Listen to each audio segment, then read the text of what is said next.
Hello students, যারা nursing ভর্তি পরীক্ষা দিচ্ছ তাদের জিকের রিসেন্ট যে টপিকটা এইখান থেকে তোমাদেরকে টোটাল আমি 4টা ক্লাস দিব।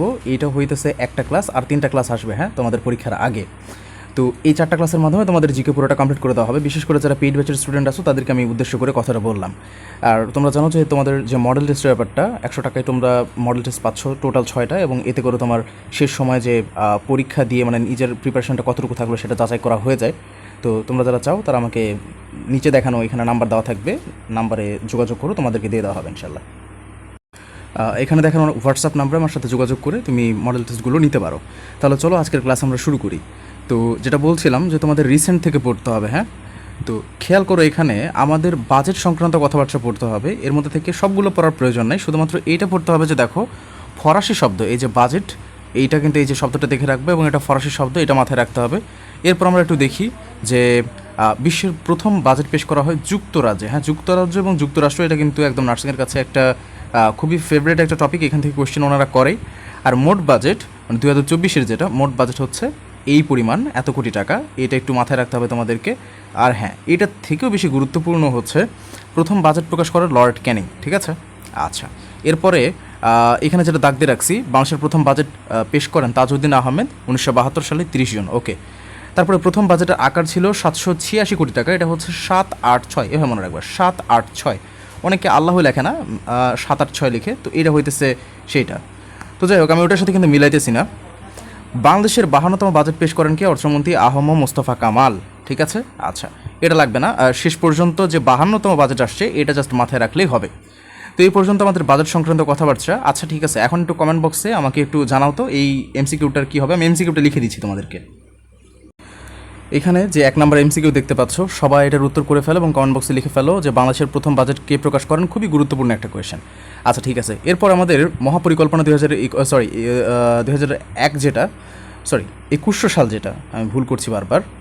তো এইখানে দেখো, এইখান থেকে আমাদের শুধুমাত্র পড়া লাগবে যে মেয়াদের পর্যায়ে টোটাল 3টা, এবং 2030 সাল পর্যন্ত যেটা স্বল্প মেয়াদি, মধ্যমেয়াদিটা 50 পর্যন্ত, এবং 2100 পর্যন্ত দীর্ঘমেয়াদী।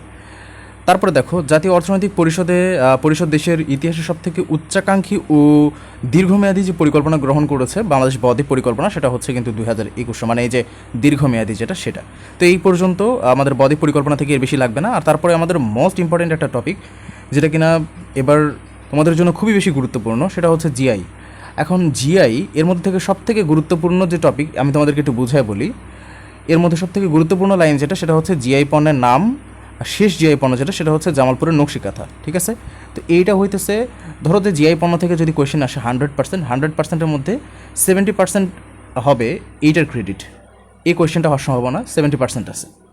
এরপরে আছে হচ্ছে 1 থেকে 7 পর্যন্ত একটু মুখস্থ রাখলে ভালো হয়। মানে জিআই পণ্য তো আমি এখানে সিরিয়াল বাই সিরিয়াল সাজাইছি, তো 1 থেকে 7 পর্যন্ত একটু মুখস্থ রাখলে ভালো হয়। এভাবে কোয়েশ্চেন আসবে যে প্রথম জিআই পণ্য বা 6তম জিআই পণ্য, 7তম জিআই পণ্য, 1 থেকে 7 পর্যন্ত সিরিয়ালটা মুখস্থ রাখলে ভালো হয়। আর বাকি 30% যেটা, সেটা হচ্ছে যে তোমাদের এমসিকিউ দিবে 4টা অপশনের মধ্যে যে নিচের কোনটি জিআই পণ্য, এই জন্য আমাদেরকে জিআই পণ্যগুলো পড়া লাগবে, ঠিক আছে। তো যারা শর্টকাটে পড়তে চাও তারা এখানে ক্লাসটা স্টপ করতে পারো, আর যারা চাও যে পুরোটা জিআই পণ্য আমি ভাইয়ের সাথে শেষ করব, তাহলে অবশ্যই শেষ করা সম্ভব। তোমাদেরকে আমি গল্পে গল্পে পুরো জিআই পণ্য তোমাদেরকে বোঝানোর চেষ্টা করতেছি। শুধুমাত্র আমাদেরকে পুরোটা কিন্তু ছোটো একদম মুখস্থ করার প্রয়োজন নাই। তুমি যদি বলতে পারো যে হ্যাঁ এটা জিআই পণ্য, তাইলেই চলবে। চলো আমরা এক ঝলকে এগুলো মনে রাখার একটা ব্যবস্থা করি। তো একটা গল্প বলবো এবং সেই গল্পের মাধ্যমে তুমি এটা আত্মস্থ করতে পারবা। ধরো যে তোমার বিয়ের কথাবার্তা চলতেছে, পাত্রপক্ষ তোমাকে দেখতে আসতেছে, অ্যান্ড এই সময়ে একটা চিত্র তুমি মনের মধ্যে ধারণ করে নাও। কি চিত্র ধারণ করবা? 1 নাম্বার, এইখানে ধরো যে তুমি নকশি কাঁথা বিছানো একটা জায়গায় বসে আছো, কাঁথা বিছাইছো। আমি 1 লিখে দিতেছি, মানে সিরিয়াল নাম্বারটা বলতেছি আর কি। কাঁথা বিছাইছো, তো কাঁথা বিছালে আবার খালি ওইটার উপরে পড়লে কেমন একটা লাগে, বসলে কেমন একটা লাগে। তো এটার উপরে তোমার একটা পাটিও বসাইছো, পাটি বিছায় ওইখানে বসে আসো, বরপক্ষ দেখতে আসবে এবং তারা পছন্দ করবে। আচ্ছা ঠিক আছে, গেল, বসে আসো। এরপরে তোমার পরনে আছে কি বলো তো, তুমি পরে আসো একটা টাঙ্গাইলের শাড়ি। কি পরে আসো? টাঙ্গাইলের শাড়ি। টাঙ্গাইলের শাড়ি পরে আসো, একদম বেশি আধুনিকও পরা যাবে না যেহেতু বউ মানুষ। আচ্ছা ঠিক আছে, টাঙ্গাইলের শাড়ি পরে আসো। এরপরে আমরা যদি একটু খেয়াল করি, অন্যান্য যারা আত্মীয় স্বজন, প্রত্যেকটা সার্কেলে কিন্তু একটা বড় লোক থাকে। তো ও কি করছে, ঢাকার মসলিন, অনেক দামি একটা কাপড় পরে আছে, ঢাকার মসলিন। আরও অনেকে আছে এবং তার মধ্যে কেউ কেউ আবার একটু গরিব আছে, রাজশাহীর সিল্ক পরে আছে, ঠিক আছে, এটা একটু কম দামে পাওয়া যায়। আচ্ছা, রাজশাহীর সিল্ক পরে আছে। এরপরে একটু দেখাই, আর বাকি কিছু বয়স্ক মানুষ আছে, ওনারা জামদানি শাড়ি পরে আছে, ঠিক আছে, 6 নাম্বার গেল।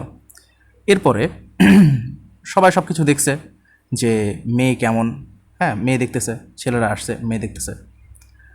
তো ছেলে দেখার পর ওনারা খুব খুশি, এবং তারা বললো যে মাশাল্লাহ মেয়ে তো খুব ভালো, একদম পুরো নাটোরের কাঁচা গোল্লার মতন, মানে মিষ্টি, খুব মিষ্টি চেহারা। তো ওইটার কথা বলছে, এটাকে আমি নাম্বারিং করতেছি না, আমার নাম্বার একটু উল্টাপাল্টা হয়ে যেত না হলে। যাই হোক, বলতেছে মেয়ে তো খুব মাশাল্লাহ, একদম নাটোরের কাঁচা গোল্লা, ঠিক আছে।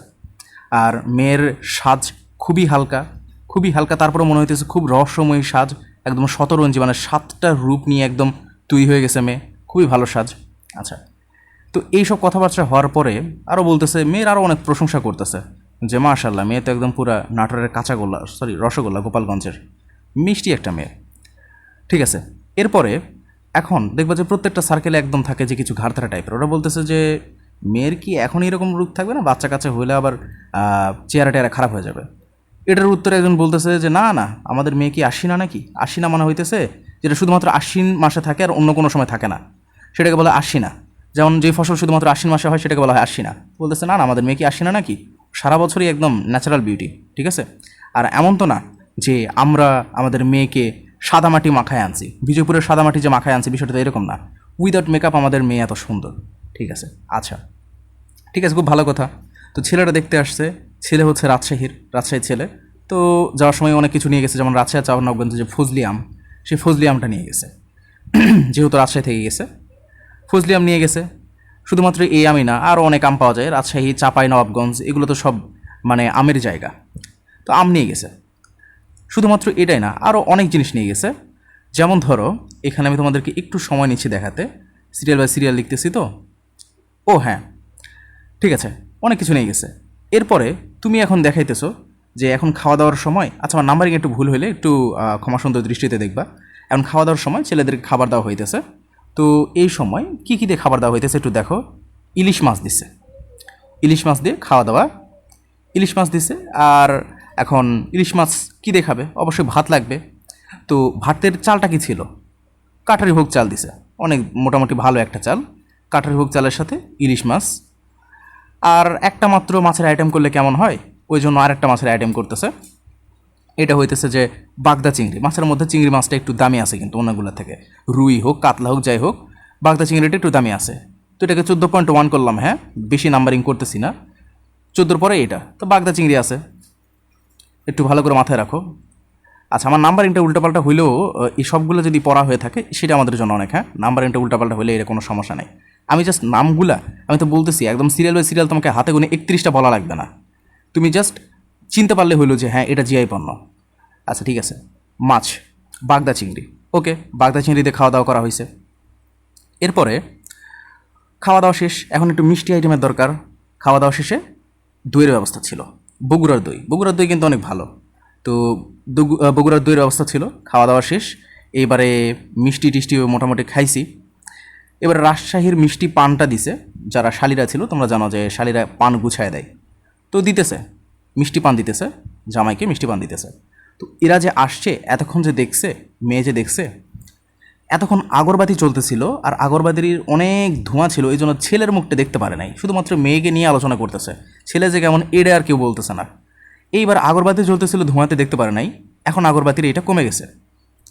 এবারে এরা এখন বলতেছে যে আমরা কাজ করি, তাহলে সব কিছু তো হয়ে গেল, ব্যয় ব্যয়ন সম্পর্ক প্রায় হয়ে গেছে, আমরা কাজ করি, ছেলেগুলোকে মালা পরায় রাখি। কি পরায় রাখি? মালা পরায় রাখি, যে শেরপুরের তুলসী মালা, এটা মনে রাখবা, মালা পরায় রাখি, ছেলেপেলেগুলোকে মালা পরায় রাখি। তো বলতেছে আচ্ছা ঠিক আছে মালা পরাবেন, ঠিক আছে, তারপরেও আমরা একটু ছেলেকে দেখে নিই। ছেলেকে যখন দেখতে গেছে, দেখতেছে ছেলে পুরাই ব্ল্যাক বেঙ্গল ছাগল, একদম কালো চেহারা, মানে পুরো একদম কালো জিরার মতন কালো, ঠিক আছে, এটা দেখতেছে। শুধুমাত্র এই না, কালো জিরা একদম কালো হইলেও হইতো, এটা তো সহ্য করা যাইতো সহ্যের মতো, কিন্তু একটু পরে দেখতেছে যে ছেলে ল্যাংড়া। কি দেখতেছে? ছেলে ল্যাংড়া, পায়ের সমস্যা আছে। শুধুমাত্র ল্যাংড়া হইলেও মানা যাইতো, ল্যাংড়া হইলেও মানা যাইতো, ইভেন ছেলের পা পর্যন্ত ভাঙা, হাড় ভাঙা, পায়ের হাড় ভাঙা, ওই জন্য হাড়ি ভাঙা, ঠিক আছে। আচ্ছা, ছেলের পা পর্যন্ত ভাঙা, একদম ভাঙা। তখন উপায় কি? শুধুমাত্র এইখানেই শেষ না, একদম পোড়াবাড়ির চমচমের মতন। এটা খুব কালো, বুঝছো? এই যে পোড়াবাড়ি, পোড়া পোড়া, বুঝতে পারতেছো যে পুরো একদম কালো হয়ে গেছে, তো পোড়াবাড়ির চমচমের মতো। এইখানেই এখন বিবাহ স্টপ, বিয়ে তো আর হইল না। এই হচ্ছে টোটাল অবস্থা। এর মাধ্যমে আমরা কিন্তু অলরেডি এই যে দেখো সবগুলা পড়ে ফেলছি, সবগুলা। শুধুমাত্র কয়টা বাকি আছে তোমাদেরকে একটু দেখে মানে মুখস্থ করবা। সেটা হচ্ছে এই যে যশোরের খেজুরের গুড় একটা আমি কাটা দিয়ে ফেলছি, একটু দেখে নিও। তারপরে হচ্ছে খাগড়াছড়ির যে পাহাড়ি আনারস এইটা, আর লাস্ট ওয়ান কুষ্টিয়ার তিলের খাঁচা। এই হলে 31টা টোটাল জিআই পণ্য 2024 সালের জন্য এটা ক্লিয়ার হয়ে যায়। তো এই পর্যন্তই। এখন আমাকে একটা কোয়েশ্চেনের উত্তর দিবা, সবাই কমেন্ট বক্সে উত্তর করবা। এই যে ক্লাস করলা, আমাকে একটু বলো তো যে 31তম জিআই পণ্যের নাম কি? সবাই এটা বলো, ক্লাস শেষে সবাই কমেন্ট করে রাখো যে 31তম জিআই পণ্যের নাম কি। যাই হোক, এটা আমাদের 1 নম্বর ক্লাস গেল, আর আমাদের আসবে টোটাল 3টা ক্লাস। এই 3টা ক্লাসে আমরা পুরো রিসেন্ট ইনশাল্লাহ কমপ্লিট করে ফেলবো, কোনো সমস্যা নেই। That's it.